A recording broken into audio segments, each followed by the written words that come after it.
Hey, it is Elsa932 on YouTube. Thank you so much for joining me for this episode 5 of Alone South Africa. Please make sure that you have liked the video, you share it with a friend, leave a comment below, and you are subscribed to the channel so that you don't miss out on all the wonderful stuff we have around here. So let me grab my notes. We start off this episode with the quote, "When you come out of the storm, you won't be the same person who walked in," by Haruki Murakami. I hope I say that right.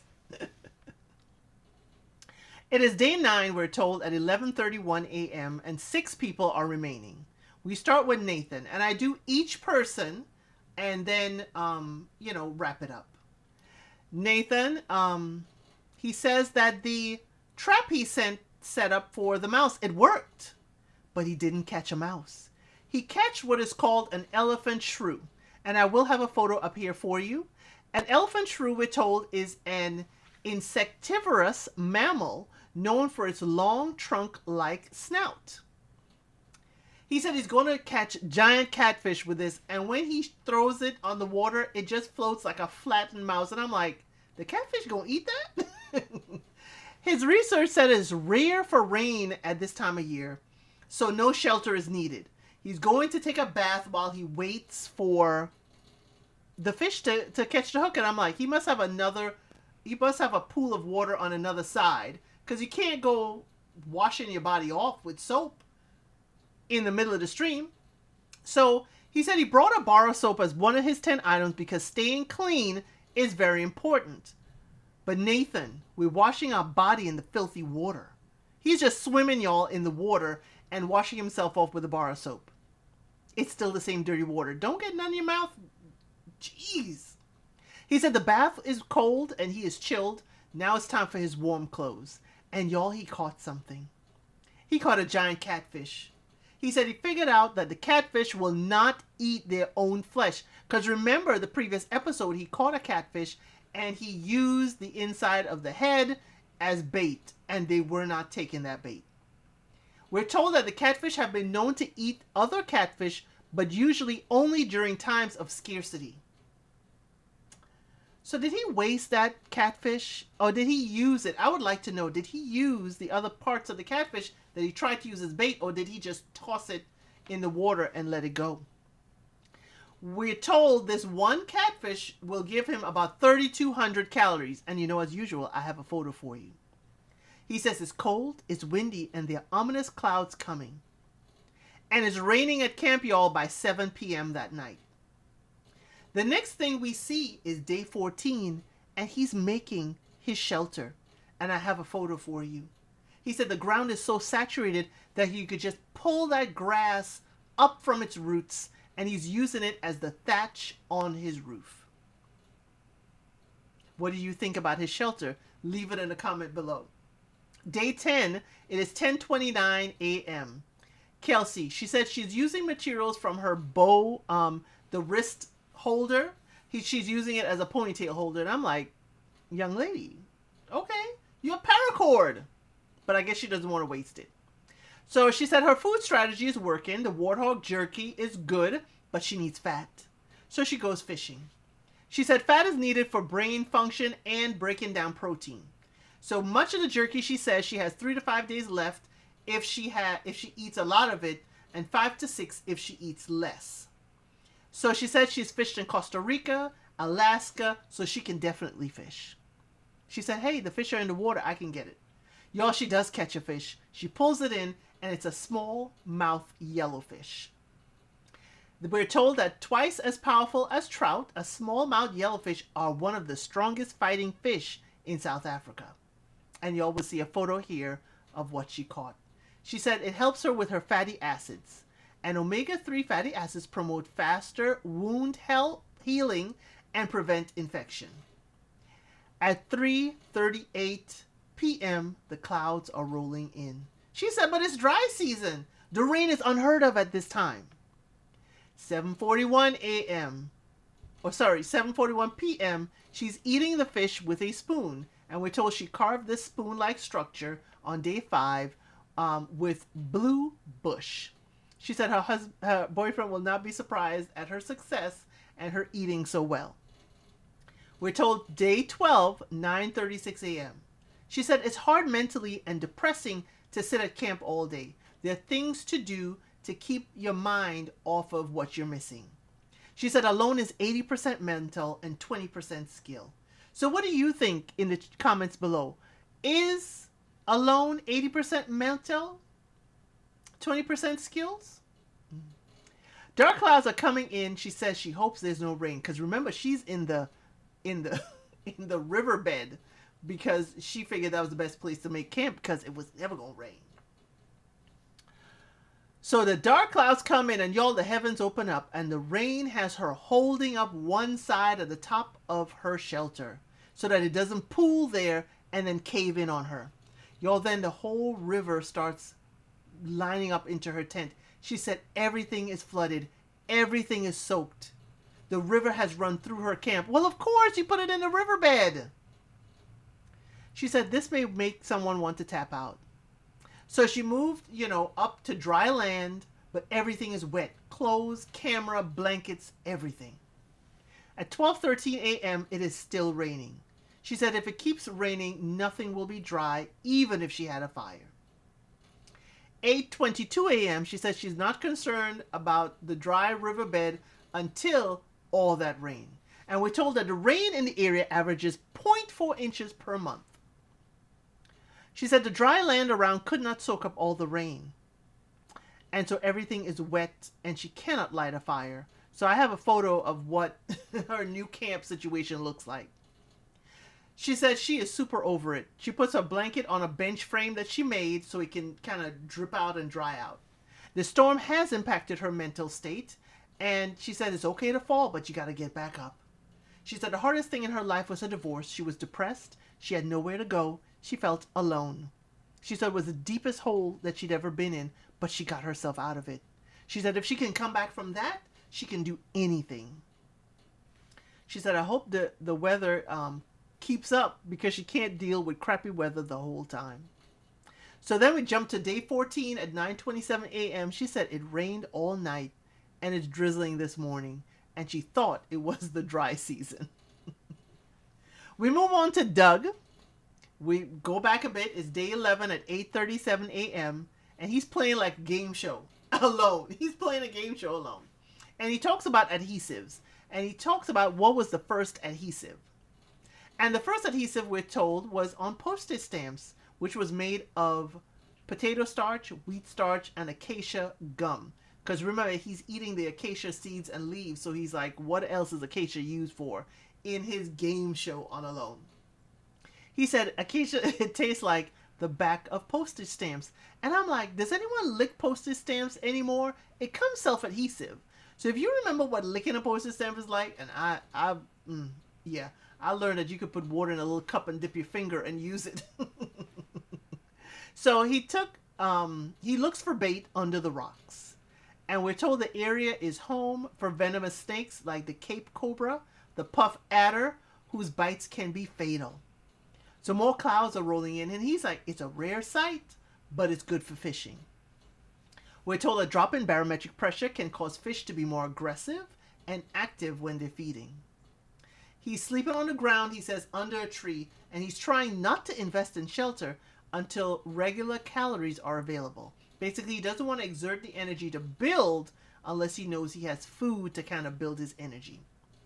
So he pushes at the dirt and he sees a yellow colored scorpion with small claws, and he pulls back. He pulls back. He said if he got stung by that scorpion, he would be pushing the immediate extraction button. And we're told that its sting can lead to respiratory failure in an hour. That's really, really, really strong. He grabbed his shovel and he digs up a grub as bait. He said, you can't call a friend out here. You can't try a new fishing rod. He has to use what he has. And while he threw the grub in the water, a bird flies by, y'all, and grabs the fish right out the water and flies off. And he said, that's a little disrespectful. But y'all, he did catch something. He caught a catfish. And of course, I have a photo for you. Then we have day 14. It's 10:41 a.m. 5 people are remaining. So you know what that means? Someone in this episode tapped out. And stay with me to find out who it is. So he caught the catfish for dinner and he's sitting, he said it's sitting on his stomach just fine. He said it's damp, it's windy, and it's cold. It's not as sunny as on arrival day, it's just damp. But it's, not coastal village temperatures. He said he got to figure out shelter today. Unfortunately, he did not pitch the tent properly. And when the constant rain, he said it means the desert can get wet. And he said being wet at night is dangerous in these temperatures. He said he needs a solid, rough place to kind of stay dry. And he needs a water purification fire. Because remember, y'all, if it's damp and wet, they can't light the fire to boil water. So what are they doing? So he caught fish, he said, and have water. So if he keeps it up, he can stay here a long time. He uses the rocks for foundation, y'all, in his new shelter area. And I'm just thinking the rocks, the scorpions like it. You just saw that yellow-tailed scorpion. Dude, could we not put the rocks as the foundation of the shelter? That's all I'm asking. He's a little bit further from the water, but he said away from the water is great because he's also away from the water buffalo. He said it's great to chip away at the shelter in the mornings, boil water, fish in the afternoon, eat, and go to bed. That's going to be his schedule. He said he goes to give us a tour of his shelter in progress. And while he walks over, y'all, to show us what he has built, he falls over. And the camera is pointing at the sky. Y'all, I don't understand it. Doug just passes out. He ate. What the heck happened? What in the heck happened? Y'all, we get a glimpses of other people. We get glimpses of Baja on day 13 at 7:02 p.m. He said his tarp is not really waterproof. It's getting wet on the inside. And everyone, y'all, in a downpour. So they just give us a glimpse of what Baja is going through with the downpour. Okay? Then we jump to Katie. She said she loves storms. And it's lightning and thunder all night. So day 13 for Katie, we see 12:54 p.m. It's a big storm. And she said everything got wet. Her whole body was vibrating with how loud the thunder was. She says she's motivated to work on her shelter, and the storm may bring on winter like how it is back home. Now remember, Katie's from Australia. We're told that cold fronts can drop temperatures up to 50 degrees. So she said she's going to use the saplings around for a frame. And, the country is showing its power through its storm. I would say Mother Nature is showing her power through the storms. So hunting and fishing, she says, has stopped so she could tend to shelter. We're told Katie has only eaten fish and various plants since launch 13 days ago. Now she's working on her shelter, and I have a few pictures for you on her shelter. And we're told about pandanus. Pandanus leaves have been traditionally woven into mats, hats, and baskets. She said she got adopted into a group of Native women who taught her all about weaving. And she hopes that those women appreciate her shelter. And she said it's important to honor, tradition. Day 14, she said it's an indoor day because the weather is stubborn. And she did not expect wet days. Okay? We roll back to day 11. Douglas at 12:17 a.m. He said he made a lure, okay, with shemag. They say shemag is a traditional Middle Eastern scarf worn for protection against the sun, sand, and cold. So he's going fishing. So he's putting a groove down the center of his pole so his line doesn't slip over the pole. And he thinks of his dad, who is his biggest fishing partner. He said even though they may not have caught fish, they certainly spent time together. He said he's tired because he has not eaten much. And we're told Douglas has only consumed wild mint tea and pemmican rations. Now remember, pemmican is like a form of like jerky or a ration of food that natives would usually, dried out food. We're told he lost 14 pounds since day 1. We are on day 11 and he's lost 14 pounds. He says no matter how busy life has been, the family has always found time to spend together, and they always do dinner on Thursdays. And he said a month before the launch, though, his dad had chest pains. He had a heart attack, and they found a cancerous tumor. He said, his dad said, "This is your dream to go. Just go. Do it. Fulfill your dream." He said winning will give him the resources to at least be with his dad once a week. He says if things don't work out, he'll think of something else. And I'm like, the mental will get you every time in this game. Every time.